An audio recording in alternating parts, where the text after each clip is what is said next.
Hey y'all, it's me Jasmine and we're watching Simply Clever, and as you can see today I'm reviewing So Separately by Freddie Gibbs, and I have to say this album was pretty damn good.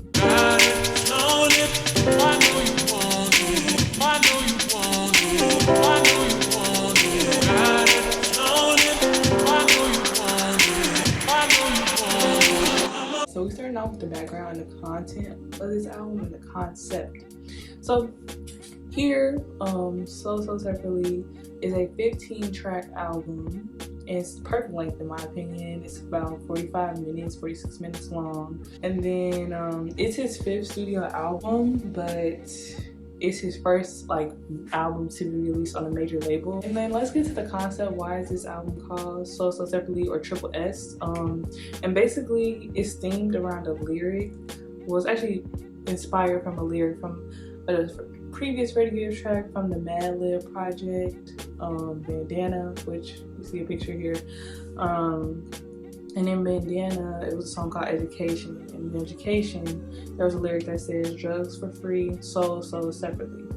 And the meaning that he said behind this line was like, yeah, drugs for free, like he was selling drugs and making money, but like what was that doing to his soul? Like basically selling people poison, like, you know, kind of wrap around. But like Freddie Gibbs music, this album kind of teeter-totters on the light and dark scale, like talking about light and dark aspects of life, which this album was like in the theme of the other albums he's released, but just like way more polished, way more sophisticated. And then Triple S is often referred to in the skits of the album on different various tracks. And then also if you've seen any of the visuals for the album, whether that be the visualizers or the couple of videos that have dropped, the Space Rabbit video, I highly recommend. It's pretty funny.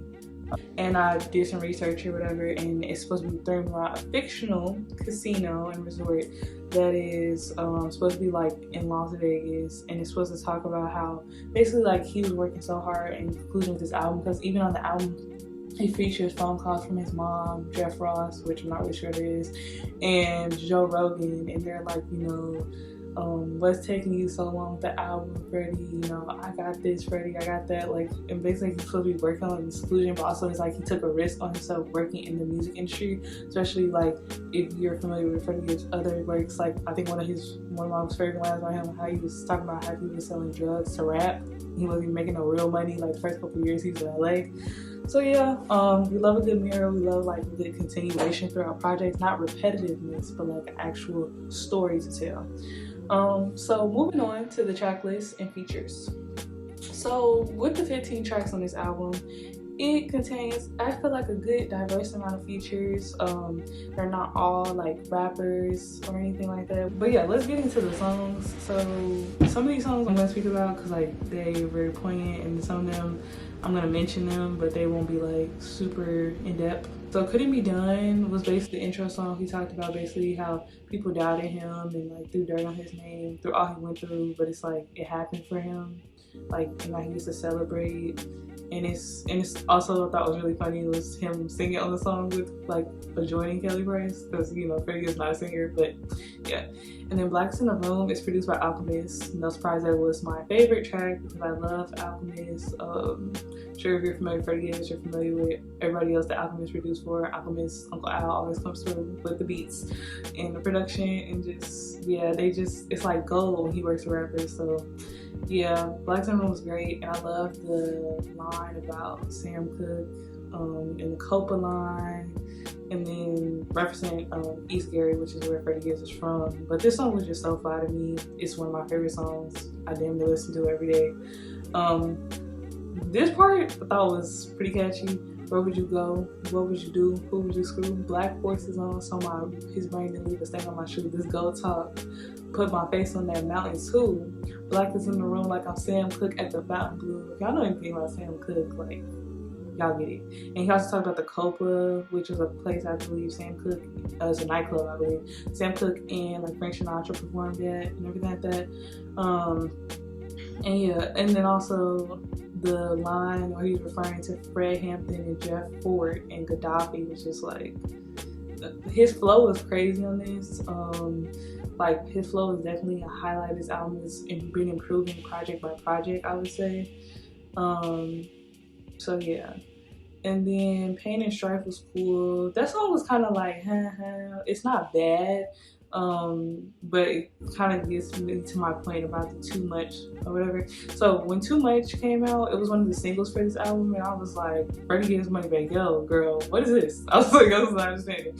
So I was like I knew he signed to a label, and I was like, okay, it's kind of just giving like the filler song, the hit song, the, you know, easy promotional single, because the sound, like the production and stuff, I just wasn't used to modern production. But the production is pretty nice on Too Much. The flow is definitely different than some of his other songs, definitely way more catchy. And something like, I would say like way more radio friendly. Not saying like Freddie Gibbs music not radio friendly, but like kind of get what I mean. His music is usually a bit more like underground, a bit more, I don't know, just not this type of vibe. But Too Much actually has gotten much better to me. Like I've listened to it a lot of times now before making this video. And it's kind of grown on me, and the video is pretty cool too. The videos in this album is all pretty funny and unfiltered. If you're familiar with his humor, I mean, yeah. But yeah, Too Much ended up being cool. It has the bar sample, which makes it even better. So yeah, then it was Lobster Omelet with Rick Ross. Rick Ross and Freddie Gibbs have collaborated a couple times. This collab necessarily didn't stand out to me personally as a listener, but it definitely was an enjoyable song. Yeah. Oh, then also to go back to Zipper Bags, y'all, like the little ending part, I got that work, like that part, to give me some drink I don't feel right, like that part, he wrote that. He wrote it. But yeah, that song was pretty good. Just had to go back to the lyrics to mention it. Space Rabbit, I think is like one of my favorite songs. Okay, yeah. So on to Space Rabbit. Space Rabbit was one of my favorite songs on the album. It sounds so good. The production is amazing on Space Rabbit. This was my favorite line in Space Rabbit. One of my favorite lines of the album. I remember back when I used to want it to be G Unit. Record label said I sound like Buck. They had the rabbit been fucked up, and they dropped me off. I was cut down on my nuts. I was bound in my luck. This number came straight out the blood. I tasted that shit and I got a rush. I had to stop drinking lean because that shit was fucking up my gut. Gunfights and sleepless nights. You see the pain all in my face. Like, I don't know. To me, like with Freddie Gibbs music, it's like, though it's hard and though it's very rap centered, it's very vulnerable compared to his contemporaries and people that have come out around the same time as him, kind of in that same lane as him as music goes. I find his vulnerability to be like refreshing, but also like heavily relatable at times. Like kind of awesome. Yeah, after Space Rabbit was Feel No Pain. Oh yeah, collaboration with Anderson .Paak and Raekwon. This song was cool. And I did like the little shit heavy, but I carried it with ease. Like that part really stuck out to me. He had a lot of good refrains on this like album as a whole. But yeah, I didn't really care for Anderson .Paak's part, but to me, I tried to film this video earlier and I was talking about how like this feature on Freddie Gibbs' album that he had and the feature he had on the most recent Jasmine Sullivan project Hotels has me doubting. Like, I don't like Anderson .Paak, but like as far as like featured on songs, like he don't be giving what I think he should be giving. Like, and after that, we had Rabbit Vision, and this song was really nice. It had a very nice, smooth flow, and basically he was talking about how like a lot of people stabbed him in the back, and like a lot of things hurt his heart, but he changed his vision. And this whole Space Rabbit thing is kind of within the album's ecosystem, but the Rabbit Vision part is kind of referring to the concept of having a tunnel vision. Like when you have a goal and you stick to it. But yeah. And then PYS featuring DJ Paul. This, like, I'm a 36 Mafia fan, so this was here for it. I was here for this. PYS stands for Pimp Your Slut. But yeah, this song was lit. Like DJ Paul. And then I think my favorite part about it, like Pretty Boy song, See Fight Like the Go. Pretty Boy song, I got the Dogs for the Love. And then, I don't know, this whole song was like it for me. And then there was Dark Hearted, which was also a single, and this single came out after Too Much as a single, and it's kind of like I don't want to say like Too Much had me like, damn, I'm not gonna listen to that one, but I was like, how commercial is it gonna sound? And then Dark Hearted came out, kind of reminded me of some of his previous work, so I was like, okay, they're still in the same vein. Like, I just had to see how they come together. And Too Much, like, not say it wasn't a good single, but it definitely, like, it's one of those songs, like, you heard it and it's cool, but if you hear it out with the album, you'd be like, this is 10 times better, like, because it just goes with it. Then he had Gold Rings with Pusha T, and this is just him explaining his experience with women. I think one of his baby mothers, women that he like knew before the fame, like when he was going down for, like, I don't know if it's an extra drug trafficking, but he was going down for the whole crime pays concept and dealing with like the consequences of selling drugs. Like how women just, like, he talked about a college girl, and then he talked about like being more careful with himself and realizing like he can't be around every woman. This song was really nice. Pusha T even talked about in his verse his experience with women and how he funded like black sorority girls. It was just like, it was actually a pretty cool verse. It was kind of like, I wouldn't say they went bar for bar, but both of them like stood on their 10 toes on the track. I'm pretty sure they have collaborated before. I think their former collaboration was on Bandana, the Madlib project for Freddie Gibbs. But you know, we always enjoy Pusha T. Yeah, him and Freddie Gibbs did a good job. And then it was Grandma's Stove with Music Soul Child. This song was pretty good. Music Soul Child did him very well with the feature,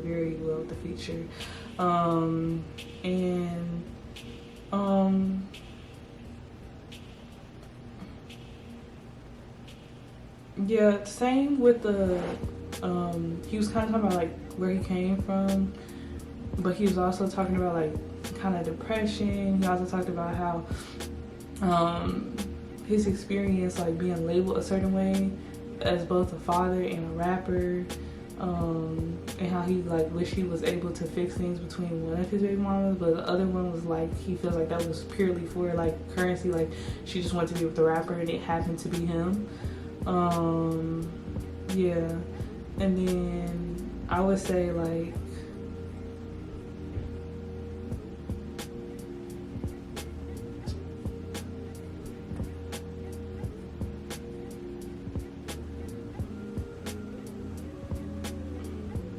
but yeah, this song was pretty nice. And then yeah, I mean, I don't really have much to say about it. It's definitely pretty good though. And then for the second to last song was CIA, which is called CIA, but it stands for Crack Instagram AIDS. And in this song, Freddie Gibbs kind of talks about like what the government has given black people over the years. Like, we all familiar with the crack epidemic, crack era, Reaganomics, and then Instagram, because like the whole impact of social media on our community. And it's not coming from like a preachy standpoint. This song is more coming from a funny joke standpoint, but it's also coming from a like, do you see what we doing out of here? My favorite line from this song, like, this will go down as one of my favorite lyrics by Freddie Gibbs. This one says, banned from Instagram, still making millions, they can't silence me. Ex had to set me up, her brother robbed me around 2003. Trying to get some pussy, I was bumping, jacket edge, I gotta be. I'm trying to be too legit to quit, just hit a lick, serve 2 in the split. 4 ways, whole things, no way I die of old age. Now some of your homies, less niggas need to make their own lane. Like, that little Jagged Edge line though, if you're a 2000s person or you are familiar with Jagged Edge, which you should be, yeah, that was like, I love that little reference. And then the last song was Decoded with Scarface, which in my research of this album, apparently Scarface is one of Freddie Gibbs' favorite rappers, and some both like as a youth and then now, because he felt like he could relate to Scarface and what he was giving was real, it wasn't just like an image, it was an artist in their authenticity. I don't know what all the hand moves for, but you get what I'm saying. And it was really cool to see them go far. I haven't like really listened to Scarface in a while. I really got into Scarface a couple years ago after like really getting into Tupac. But I haven't really listened to Scarface. I know recently, I think he went on his last tour. And then I'm pretty sure if you're familiar with Ghetto Boys, you're familiar with Scarface. But yeah, yeah. this whole like album was really good. I really don't have any bad points to this album. I kind of already touched on this, but I guess we can move on to the strengths of this album. Okay, in my opinion, the strengths of this album is that it necessarily doesn't have any filler. I would say, like, if I had to remove a track off here, it might be like the Offset song. Probably the Offset song. I think that's the only one I really didn't care for. The Money Back Yo song, I didn't get it at first, but it really did grow on me, and I understand why it's on the album. Another strength of this album, which I kind of touched on earlier, is how I felt like he tells his story honestly and authentically. And obviously, that's up to artistic interpretation. I was not there when none of this stuff happened. But if you've been following his music and his journey as a rapper, it's just like crazy to see like all this stuff. And that's the crazy thing about life. Like, things can happen to you, but like you never know where you might end up. And that his story is like living proof of that. And if you're familiar with Freddie Gibbs, like discography, I wouldn't say that the albums are necessarily chronological, but they definitely do delve deeper, because I do remember him referencing some similar things in like previous projects, but this was like way more specific and way more like, this is my story and this is what happened to me, and like I'm ready to talk about it now, which leads for, to me, a more powerful lyrical interpretation, but also a more powerful listening experience. Like, this album is so good. Like, whether you're familiar with Freddie Gibbs or you're not, I definitely recommend you listen to this album. And then I already touched on the vulnerability piece, but my last like strength of this album, or two. So last or second to last, production of this album was crazy. There were so many good producers on the album. I did mention a couple. I mean, Madlib was on this album too. He was part of producing CIA, from what I researched. That could be wrong, but that's from what I researched. And K-Tron was on here, and Uncle Al or Slash Alchemist was on here. And there was a whole bunch of other dope producers on this album. I'll try to leave like info pages and stuff like that down below so you can check it out. And then I think the biggest thing about this album that like seals the deal to me is the mix of both dark and light themes, both in the visuals and in the songs. And it's not uncommon for rappers to mix dark and light themes, but like with this album, it's just, to me, it meant something different, because it's like technically his biggest release so far. He's on a major now, but it's kind of still talking about like, you know, this is what I deal with because I'm a person. But it's relatable. And I also liked how much he referenced like his hometown. I'm from the Midwest, I'm from Chicago, so like just seeing like, I'm not from Indiana, but seeing Indiana get like a big rapper like Freddie Gibbs, and like just to see this whole thing coming to like fruition basically, or like developing. Because I remember like finding out about Freddie Gibbs, and that was even, I found out about him way after he's like been rapping, because he rapped for years now, but I found out about him through Crush Glass, and just to see him like still be like growing in his art is amazing. And then I kind of mentioned this already, but moving on to the standout tracks. So standout tracks to me, PYS, Rabbit Vision, Space Rabbit, Blackest in the Room, Zipper Bags, like, you know, low-key growing me these last couple listens, so I'm gonna say that, and Gold Rings. Honestly though, I think every song is listenable on this album. The only song I would like skip is probably Pain and Strife, but yeah. And on to the rating. The rating for this album is 5 out of 5. I'm sure you're not surprised you watched the whole video. This album was so good. The visuals were great, the growth is great, the production is great. This is a solid album, solid release from Freddie Gibbs. Can't wait to see what he continues to do, especially now he got like a big label budget. It's crazy to see that. I actually got to go to the tour for this album, and it was like low-key probably like the wildest concert I've ever been to because of the mosh pitting and stuff like that, which I low-key like was not expecting for a Gibbs show. If I can find the clips, I'll put them in here. But yeah, like, I don't know, just like, it was cool. I got to go on the tour, and Space Rapper tour, and the album still wasn't out yet, because he was like, I'm still listening to Alfredo, but like now I see the album out and see like everything they've been able to do with it so far, and it's only been a month in, but I've been seeing so many like outlets talk about the album, like music outlets, and even like just people in the industry, like really it's just like, it's good to see like a rapper that you like grow. So yeah, those are my final thoughts. Thank you for watching. Hope you had a great day. Like, comment, share, subscribe. Yeah, I finally have a community tab over here now, so I will be engaging with y'all on the community tab and trying to figure out which I want to upload. As far as upcoming uploads, the same day this video will be posted, you will get the G Herbo Survivor's Remorse A and B review, and you'll be getting the It's Only Me Little Baby album review. Thank you for watching. I appreciate it. Bye, y'all.